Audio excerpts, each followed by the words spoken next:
Question number 451. During the admission assessment of a client with advanced ovarian cancer, the nurse recognizes which manifestations as typical of the disease. तो इस question में बोला जा रहा है कि एक क्लाइंट आई जिसका एडमिशन असेसमेंट किया जा रहा है नर्स के द्वारा।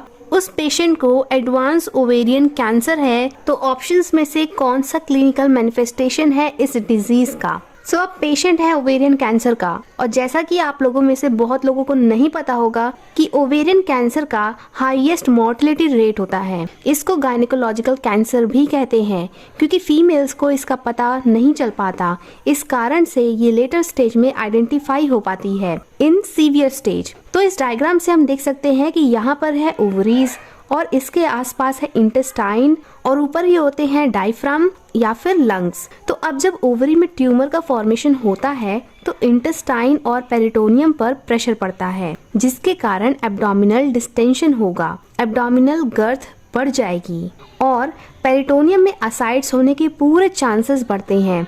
कॉन्स्टिपेशन की संभावना बढ़ती है क्योंकि इंटेस्टाइन में प्रेशर पड़ रहा है। अब कॉन्स्टिपेशन के कारण इसको भूख नहीं लगेगा, तो हम जानते हैं एनोरेक्सिया होगा, और अब एनोरेक्सिया के कारण इस पेशेंट को आगे चलकर माल न्यूट्रिशन होने वाला है। तो अब और क्या होगा, तो ओवरीज में ट्यूमर होने पर रेस्पिरेटरी पर प्रेशर भी पड़ता है।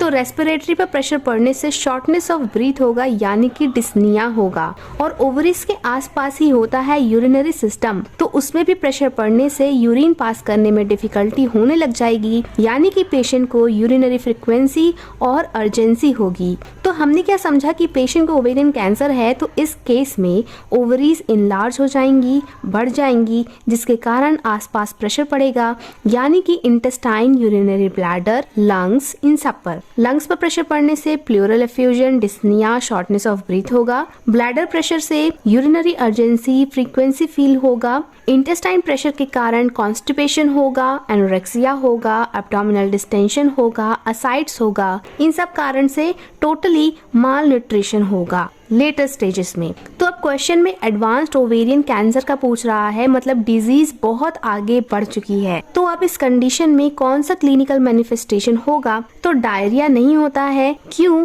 क्योंकि कॉन्स्टिपेशन होता है। इंटेस्टाइन प्रेशर पड़ने से बॉवल ऑब्स्ट्रक्ट होता है, ना कि डायरिया। हाइपरमेनोरिया नहीं होता, एबनॉर्मल ब्लीडिंग नहीं होती, लेकिन एब्डोमिनल डिस्टेंशन होता है लेटर फेजेस में। तो आई होप आप सबको ये टॉपिक एकदम से क्लियर हो गया होगा। अगर हाँ, तो हमें कमेंट करके जरूर बताइए, और एनक्लेक्स के ये सॉल्यूशंस अपने सभी साथियों के साथ शेयर करिए। इससे हमको और मोटिवेशन मिलेगा ऐसी ही वीडियोस बनाते रहने के लिए। So thank you so much for watching.